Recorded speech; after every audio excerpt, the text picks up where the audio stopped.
All right, today we have another free-for-all, and the topic is online dating. It comes to you in two parts. Part one is the other guy.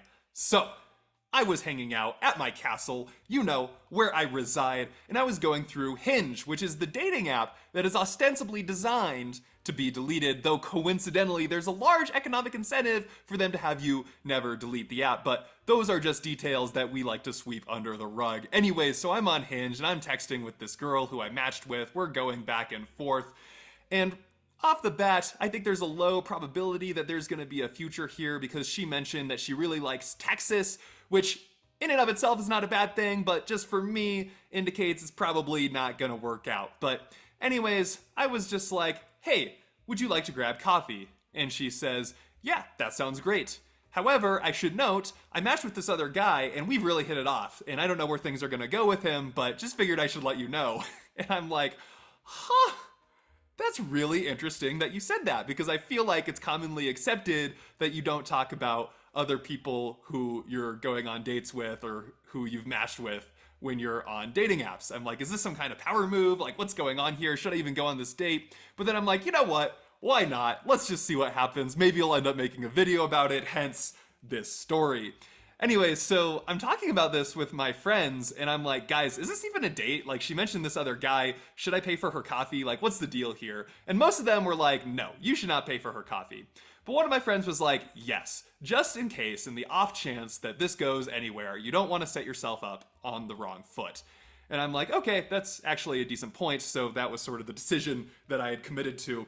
So the night before, I text her and I'm like, hey, given the circumstances that you described, namely this other guy who's apparently like really cool, it's totally fine if you don't want to grab coffee. Like, it's not a big deal. But then she's like, no, like, let's do this. I'm into it. Let's grab coffee. And I'm like, okay, let's see what happens. So I meet her at the coffee shop and we get in line and I'm like, hey, how was your weekend? And she says, oh yeah, it was super busy. And in my mind, I'm thinking like, okay, that's really trendy, like being busy. A lot of people like to say that they're busy. That can mean a lot of different things. So I don't really think much of it. And we kind of continue, and then we do the old capital for means of sustenance exchange. I pay for her coffee and for my own, and then we sit down, and I'm like, oh, so you mentioned that your weekend was busy. How was it busy? And she's like, well, Luke, let me tell you. So remember that guy I was talking about? So yesterday we went on our first date and we ended up volunteering together in the morning and then going to church in the evening, and we spent the whole day together and it was just so awesome. And I'm like, oh my gosh, I cannot believe that you're telling me this. This seems like a major social faux pas. This is crazy. I'm thinking this. I don't actually say this because that in and of itself would be a major social faux pas. But yeah, it was really interesting because we just started off with this. So right off the bat, I know the date's gonna go nowhere. And the rest of the conversation was honestly pretty normal, which granted, I guess is kind of like saying, oh, that person was very healthy except for the giant gunshot wound in their thigh. But yeah, it started off on this like social faux pas, but yeah, the rest of it felt fine. But what was nice is that since I knew it was going nowhere, I could kind of just say whatever I wanted. So we ended up talking about laundry, which is the type of topic that you talk about apparently on dates where there is clearly no future. And I was just like, yeah, I'm going to tell the truth about my story with laundry. And that is, whenever my clothes come out of the dryer, I just put them in a giant pile in my closet. And then whenever I wake up in the morning, I just dig through this clean clothes pile and look for something to put on. And normally, this is the type of thing that I would mention on a fifth date after they've developed an emotional attachment and they're willing to overlook such slobbiness. I normally wouldn't mention this on a first date because it makes me look really slobby. Another advantage of starting off on the wrong foot on this date was that afterwards, I didn't have to do that thing where I'm like, hey, I think we should just be friends. Instead, what I could do was I could say, hey, I hope things go really well between you and that guy. Like, I'm really pulling for you. Good luck. You've got this. And I think that got the message across.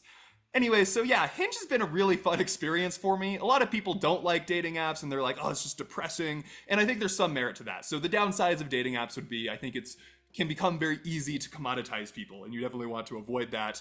And for myself, I've also seen where I can seek validation from how well I'm doing on dating apps, and I can feel depressed if I'm not doing well. But often when I'm able to get past that, I think it can be a really good thing. So for me, it's made dating a lot lower pressure. So I think I used to treat every date as pretty high stakes, but now it's like, okay, no, this is just an opportunity to get to know someone. And I think that's a positive outlook to have. it's also given me a better idea of what I want and what I don't want in a relationship. So for those reasons, I think Hinge has been really good, and I'm super glad I've done it. So anyways, but that's just my opinion.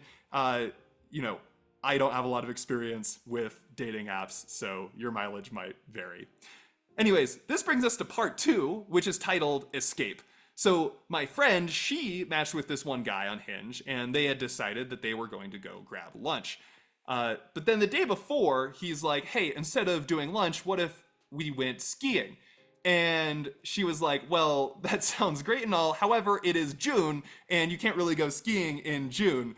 And then things kind of fizzled out from there. They didn't end up meeting each other.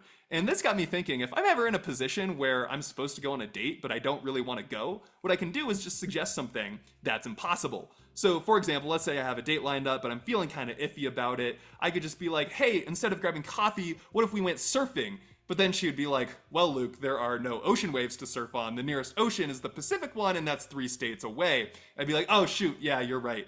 What if instead we went touring some historic European castles? And then she'd be like, well, Luke, we would have to traverse the Atlantic Ocean to do that, and there are no historic European castles here in Colorado.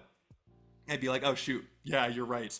And there are a lot of different examples that you could do. There's visiting a tropical island, which won't work because there's no tropical islands nearby, going on a desert safari in a vast sand desert, visiting a major film studio, swimming with dolphins, and witnessing the Northern Lights. These are all great ways to get out of a date in Colorado. And if you ever use one of these, you're welcome. Anyways, that's all I've got for today. That's our free-for-all, and thank you so much for watching.